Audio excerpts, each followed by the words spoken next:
ये अनुभव की बात कहता हूं, इस क्षेत्र में प्रारब्ध अपना पूर्ण प्रभाव नहीं दिखा पाता। ये बड़े महापुरुषों के वचन है।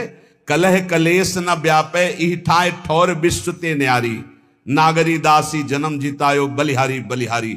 बड़े से बड़ा रोग अपना प्रभाव नहीं डाल सकता। ये प्रत्यक्ष देखी हुई बात है। एक माई के कैंसर हो गया, वो पूरा मवाद निकल रहा था, जहां बैठे आसपास दुर्गंध। डॉक्टर ने कहा 2 महीने में मृत हो जाएगी। उसने सब कुछ छोड़कर वृंदावन का आश्रय लिया कि मरना ही है तो वृंदावन में मरेंगे। और आज बैठे सत्संग सुन रही है। डॉक्टर ने कह दिया कैंसर है ही नहीं, खत्म हो गया। ऑपरेशन हुआ, पूरा वक्षा स्थल काटा गया, सब वो कीमो जो लगते हैं वो सब लगा। वो कह रही मैं तो मरने आई थी 2 महीना में, हमें लगता है 1.5-2 साल तो हो गए सत्संग सुनते, और वो कह रही कि अब हमें लगता है अभी मरने वाली हूं ही नहीं। कलह कलेश न व्यापे ईठा ठौर विश्वते न्यारी।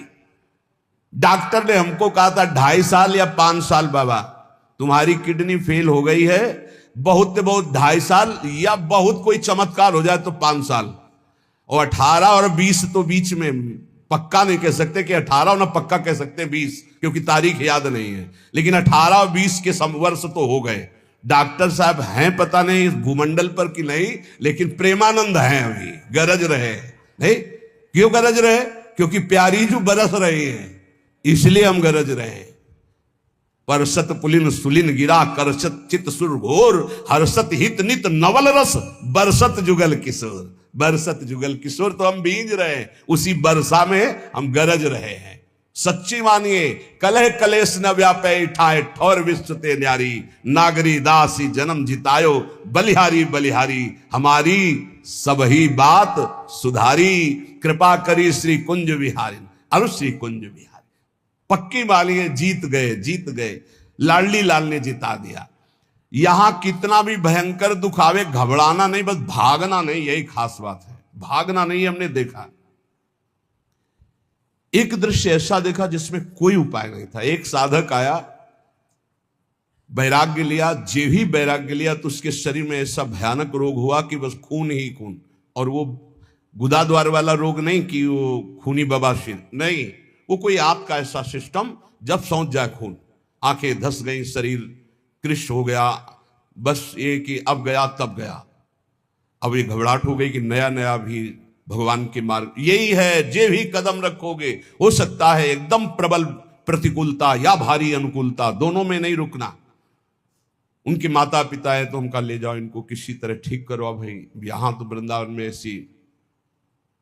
उस साधक ने कहा नहीं, मैंने वृंदावन का अखंड वास स्वीकार किया है, मृत्यु का वरण किया। नया बच्चा, महाराज जी आप भी कहें तो भी मैं नहीं जाऊंगा, क्योंकि आपने सत्संग में कहा है अखंड वृंदावन वास का नियम, तो मैंने वो ले लिया, अब नहीं जाना, आप भी कहें तो।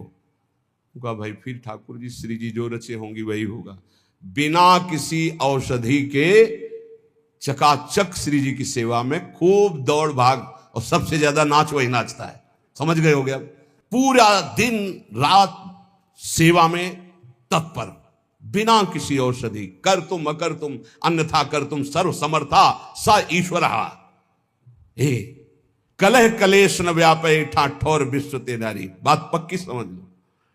ऐसी स्थिति, चलना मुश्किल। ये जो बैठे हैं संत भगवान, चलना मुश्किल, राड पड़ी, ये वो। कई वर्ष पहले कह रहे थे, अब जाने का नंबर है, वो बैठ के सत्संग सुन रहे हैं। कलह कलेश न व्यापे ठाठ ठौर विश्व तेर। एक की बात नहीं, सैकड़ों उदाहरण है। आपके ऊपर भय आएगा पर डरना नहीं, वो भय अभय बन जाएगा, आपके दुख मिटाने वाला। पर डर जाते हैं और बाहर भाग जाते हैं, फिर धोखा हो जाता है।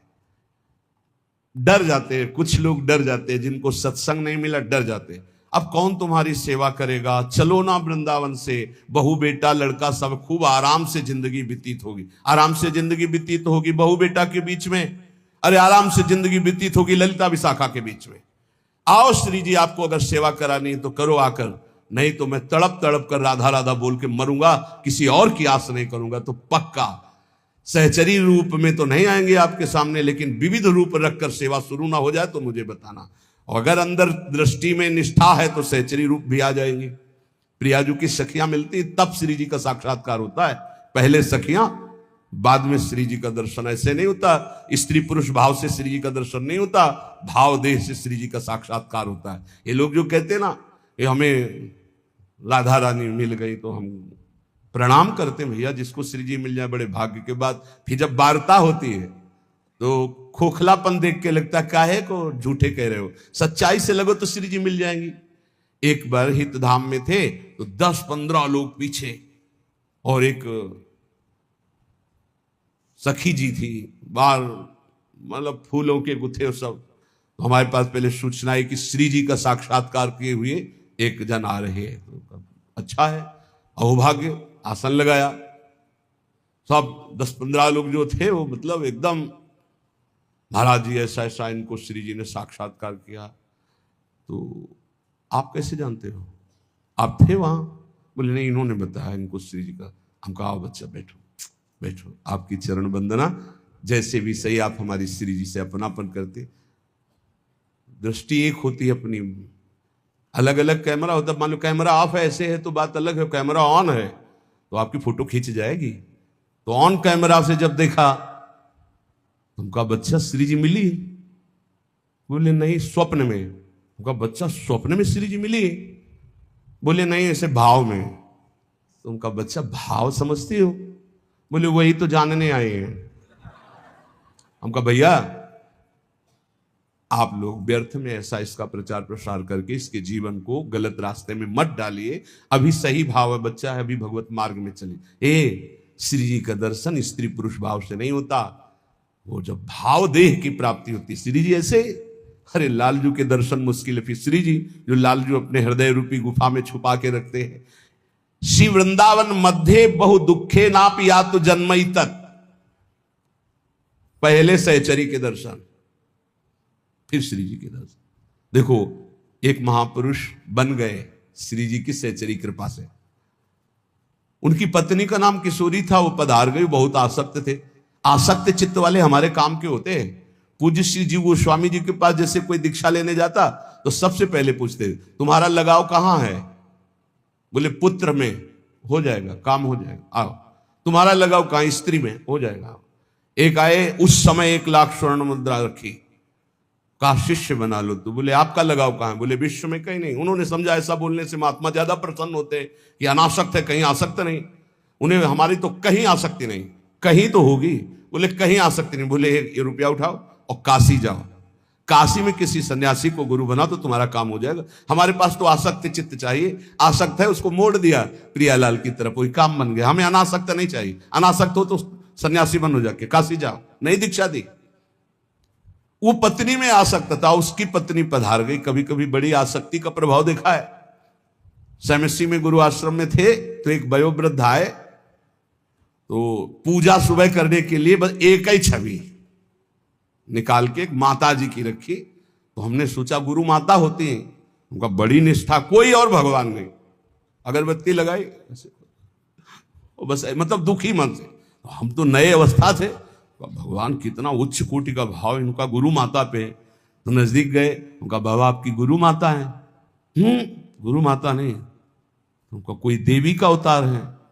हमारी पत्नी है। जो कथा शुरू की है सो पीछे खसक लिए।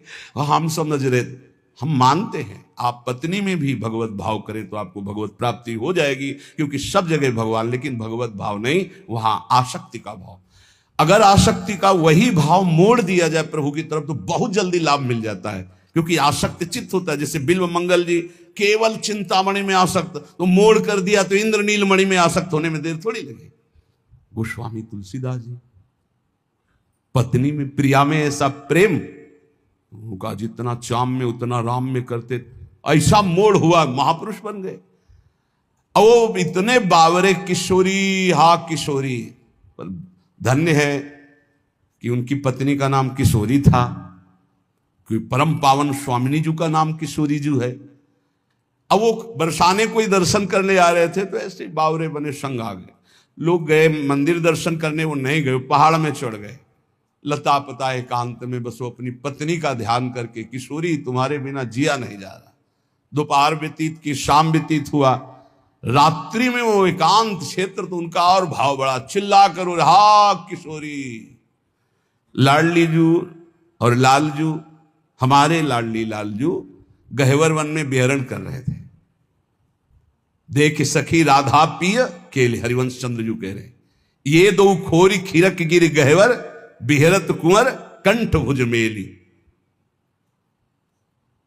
महामोरकुटी में अभी आपने सुना था एक दिन तटिया स्थान के महान महापुरुषों के वचन, बिहारी बिहारी जी का भाव करके दर्शन करने तो वहां प्रिया प्रीतम में आवेश आया बिहारी बिहारी। ये परम पावन धाम है। प्रियाजू ने कहा ललिते देख मुझे कोई पुकार रहा है। ललिता जी ने कहा प्रियाजू आपको नहीं पुकार रहा है, उसकी पत्नी मर गई है, वो अपनी पत्नी के प्रेम में पागल हो के किशोरी किशोरी पुकार। बोले आदि नाम माने प्रथम नाम तो मेरा किशोरी है ना, वो मुझे पुकार रहा है, तुम उनको लिवा के लाओ। तो स्वामिनी की आज्ञा सिरोधार्य। ललिता जी ने सोचा इस जीव का कितना सौभाग्य कि योगींद्र मुनींद्र जिनको ध्यान में नहीं धर पाते, स्वामिनी जी कह रहे लिवा लाओ मेरे पास। जीव ही ललिता जी उसके सामने प्रकट हुई, संपूर्ण विद्या का नाश हो गया। ये देखो कृपा नाम की, किशोरी नाम की कृपा, राधा नाम की कृपा, श्यामा नाम की कृपा। जीव ही महान सामर्थ्यशाली ललिता जी प्रेम बपू प्रकाशित हुई सामने। जीव ललिता जी को देख खत्म, अविद्या खत्म, स्त्री की आसक्ति खत्म। उसने कहा चल तेरे को हमारी स्वामिनी बुला रही। यंत्रवत जीव ही स्वामिनी जी को देखा, उस उच्च कोटि की धारणा प्रकट हुई जो रसिकों की धारणा होती है। तत्काल भाव की प्राप्ति हुई, तत्काल देह भाव छूटा और सहचरी भाव की प्राप्ति। वो बहुत बड़े महान संत बनकर इस धराधाम को पावन किया। श्री अली किशोरी जो, अली किशोरी जो नाम के महाभागवत श्री जी का बड़ा पावन यश गान किया। हमारी स्वामिनी जी का ये ब्रज 84 कोश वृंदावन बरसाना। अगर कहीं यहाँ की रज में तुम्हें कुछ ही दिन वास करने को मिले और आप नाम जप कर रहे हो तो धन्यवाद। और अगर कहीं अखंड वास मिल रहा तो कितना भी दुख आवे छोड़ना नहीं, क्योंकि वो सुख मिलेगा जो किसी साधना से नहीं मिलता। इसलिए कह रहे श्री वृंदावन मध्य बहु दुखे नाप यातु जन्मई तक। मैं इस वृंदावन में ये जन्म भारी दुख में अगर हमारी परिस्थिति रहे तो भी बिताऊंगा। 50 को देखते हैं पूरे भाल पर तिलक लगा हुआ है और रिक्शा चला रहे हैं, कोई कुछ कर रहा है, कोई और धाम वास कर रहे हैं, अपने लड़के बच्चे को पालन पोषण कर रहे हैं और नाम जप कर रहे हैं प्रियाजू के धाम का। जीवन धन्य है भाई। भले तुम पोछा लगा कर यहाँ ब्रजवासियों के घर में उदर पोषण करते हो तो तुम बहुत बड़े महात्मा के समान हो, क्योंकि यह धाम वास कर रहे हो, प्रियाजू का यश सुन रहे हो। लोकोत्तर सुख संपत्त्यापिन चान्यत्र में निमिषा। प्रार्थना है यहाँ के किसी जन को लुभायमान करके मत ले जाना, नहीं तो अपराध लगेगा। मान लो कोई ऐसा चल हमारे यहाँ घर में पोछा लगाना, तुझे सब खान पान सामान, कभी ऐसा मत करना। तुम्हारे अंदर दया आवे तो यहाँ एक झोपड़ी बनवा कर उसको यहाँ वास दे देना, वो मांगेगा खाएगा, भगवत प्राप्त होगा तो आपका कल्याण हो जाएगा। यहाँ के किसी जीव को मत ले जाना। यहाँ के तोता, यहाँ पशु पक्षी, यहाँ किसी की, यहाँ की तुलसी, यहाँ के कोई, यहाँ का ब्रज 84 कोश का कोई भी लता, कोई भी ऐसा कभी बाहर मत ले जाना। यहाँ की केवल रज ले जा सकते हो और कुंडों का जल ले जा सकते हो, ये आप अपने सेवन के लिए चरणामृत ले जा सकते हो। बस कभी गिरिराज जी को मत ले जाना कि गिरिराज जी की शिला उठाई हम घर में अभिषेक को पूजन करें। ब्रज 84 कोश के बाहर नहीं, भारी अपराध बन जाएगा। यहाँ की तुलसी जी को बाहर मत ले जाना, बाहर की तुलसी जी यहाँ ला के लगा देना। यहाँ की किसी लता पता की वृंदावन की तमाल है अपने ले जाते हैं और अपने बगीचे में लगाएं, कदापि नहीं, भारी अपराध बन जाएगा। क्योंकि वो महापुरुष वृंदावन सेवन के लिए प्रकट हुआ था, आप उसका वृंदावन चुरा रहे हैं तो आपकी बहुत हानि हो जाएगी। ये सत्संग के द्वारा ही ज्ञान होता है। रजरानी, यहाँ का प्रसाद, यहाँ के कुंडों का जल, यहाँ का चरणामृत, ये ले जा सकते हो आप। बकाया यहाँ की किसी भी जड़ चैतन्य को मत ले जाना। ये सब प्रियालाल के निज जन है, नहीं तो आपका अपराध बन जाएगा कि चलो भाई वृंदावन आए, एक तुलसी का वृक्ष ले चलते हैं, अपने यहाँ लता लगा लेंगे। नहीं नहीं नहीं, बाहर से ले आओ, यहाँ आरोपित करो, यहाँ लगा दो तो परम पावन वृंदावन वास करा दिया तुलसी जी का। लेकिन यहाँ से कभी बाहर मत ले जाना। यहाँ कोई पशु पक्षी के बच्चे को देखा, चलो हम ले चलते हैं, पालन करते, नहीं नहीं। यहाँ दुख में जीवन व्यतीत करने पर भी उसे प्रियालाल की प्राप्ति होती है। तो वृंदावन में वास करने से क्या मिलेगा? बोले कर तल कलित कपोलो गलदस्त्रुलोचना कृष्ण कृष्णेति बिलपन रहस्य कदा श्याम वृंदारण्ये त्यकिंचनो धन्यः। हथेली पर कपोल रख के अश्रु प्रवाह करते हुए हा कृष्णा कृष्ण, हा श्यामा श्याम कहकर जोर जोर से किसी लता के नीचे बैठकर रो रहा है। अति दीन भाव होकर के जो रो रहा है वो सारे जगत को पावन करने की सामर्थ्य रखने वाला, वो कृतार्थ स्वयं हो गया और औरों को कृतार्थ करता है। जो प्रियालाल के लिए ऐसे चिंतन करते हुए अश्रु प्रवाह का हा श्यामा श्याम, हा कृष्णा कृष्ण, हा राधे श्याम ऐसे रो रहा है। मानापमान कोटि भी रक्षुभितात्मा समस्त निरपेक्षः, वृंदावन भुवि राधा नागर माराधे कदा मुदित। करोड़ करोड़ बार अपमान हो तो भी क्षुभित ना होना, वृंदावन मत छोड़ना। यहाँ के लोग तो बहुत कड़ुआ बोलते हैं, यहाँ के लोग बहुत ऐसा, और चल दिए। नहीं नहीं, बहुत घाटा हो जाएगा। कांटे में ही फूल खिलता है गुलाब का। आसपास कांटों से बचा के फूल को ग्रहण करो। यहां बाढ़ लगी हुई है ऐसी, जल्दी प्रिया प्रीतम में आसक्ति नहीं होने पाएगी। बाहरी ऐसे कटुवचन, बाहरी ऐसा व्यवहार, बिल्कुल क्षुभित मत होना। कल एक संत भगवान आए थे, चर्चा हुई तो उन्होंने कहा विक्षेप सहा नहीं जाता।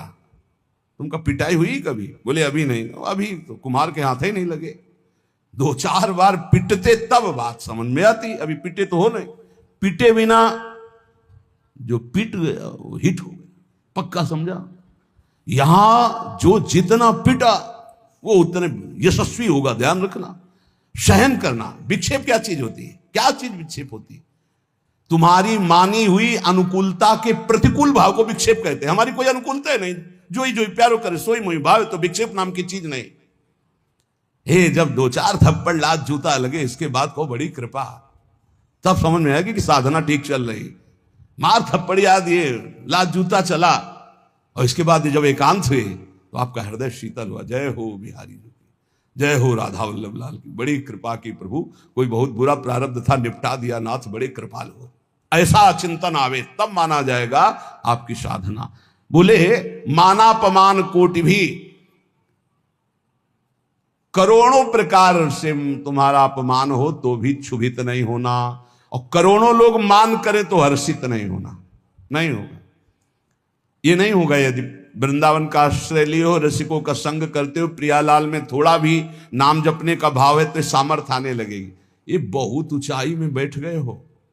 अपने तो सबसे मिलते हैं ना, पता चलता है 50-50 वर्ष हो गए, अभी साधना का स्वरूप नहीं जाना। प्रभु अभी चित्त का समाधान नहीं हुआ, भगवत प्राप्ति तो बात जाने दो। और सत्संग सही मिल जाए तो बच्चे बच्चे में चित्त का समाधान हो गया। बच्चे बच्चे में, जो 50-50 वर्ष साधना में नहीं, वो एक बच्चा आपको बता सकता है कि आपका साधन क्या है, आपका साधन क्या है, आपका साध्य क्या है। बस एक ही ठसक से निकलेगी, हमारी महारानी श्री राधा रानी, हमारी महारानी श्री। पक्का समझो, ये जो तुम्हें मिला है ना, ये वृंदावन रज रानी और रसिक जनों की अपार कृपा से मिला है। ये सब साधनों का सार है। मानापमान कोटि भी क्षुभितात्मा समस्त निरपेक्षा। कभी भी क्षुभित ना होना, तुम्हारा मान अपमान हो। मान में क्षोभ हर्ष होता है, खूब मान हो रहा है तो हर्ष होता है। वो डरेगा अपमान से, ये डर हटा दो। मान को स्वीकार न करो तो अपमान का डर नहीं होगा। बहुत बड़ा डर होता सम्माननीय पुरुष को निंदा का। जो मान को ग्रहण करता अपमान से भयभीत होता है। जो मान अपमान को धूल समझता है वही भगवान के मार्ग का पथिक होता है। न मान में हर्ष, न अपमान में शोक। लेकिन बातें बनाना, प्रवचन करना सरल है। जब अपमान होगा तब छाती में ऐसी कोई मशीन नहीं है कि नाप के दिखा दिया जाए। नहीं, उस समय देखो क्या उथल पुथल होता है। वही मुझे प्राण प्रिय है जो ना किसी को उद्वेग देता है, ना किसी के उद्वेग देने पर उद्वेगित होता है। वो महान भागवत है। देखो कसौटी में कसो, दंडवत प्रणाम यश वाह वाह जय हो, कैसा लगता है? पाखंडी नाटक करता है, फिर कैसा लगता है? अगर दोनों में अंदर ठीक एक ही, बिल्कुल एक ही जगह सुई है, राधा राधा राधा, तो करेक्ट है। और अगर सुई हिली डुली तनिक भी, तो इसका मतलब मानापमान का प्रभाव पड़ता है। मानापमान का जब तक प्रभाव पड़ेगा तब तक आपकी स्थिति अध्यात्म में ठीक मानी नहीं जाएगी।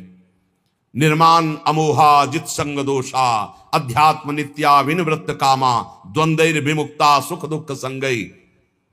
बोले वो तो लगता है विक्षेप जब होता है तो बुरा लगता है। किसको?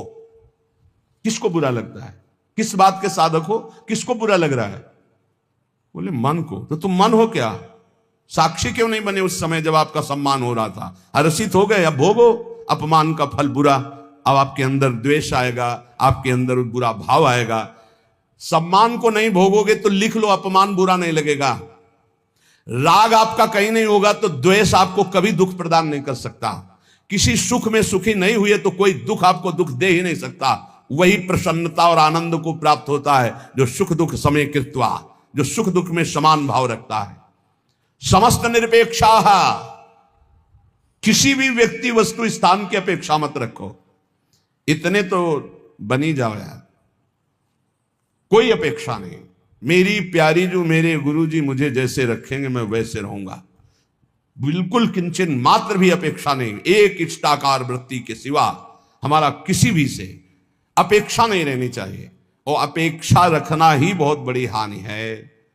जिंदगी में कभी कोई भगत नहीं बनना चाहिए अपना। पूरे विश्व में एक भी भगत अपना नहीं बनना चाहिए। सब श्यामा श्याम के भगत बने। आप श्यामा श्याम के, सब श्यामा श्याम के। अपने अंदर ये नहीं आना चाहिए कि मेरा कोई है, मेरे तो श्यामा श्याम दूसरो न कोई। यही निरपेक्षता का स्वरूप है। और ऐसे ही संतों की भगवान चरण रज लेने के लिए कहते हैं निरपेक्षम मुनिम। पहला है निरपेक्ष, तो समस्त निरपेक्षा, किसी की अपेक्षा नहीं। वृंदावन भुवि राधा नागर माराधये कदा मुदिता। श्री वृंदावन में आनंदित होकर, चाहे मेरा अपमान हो या मान हो, मैं राधा नागर श्री श्यामा श्याम की आराधना में तन्मय रहूंगा।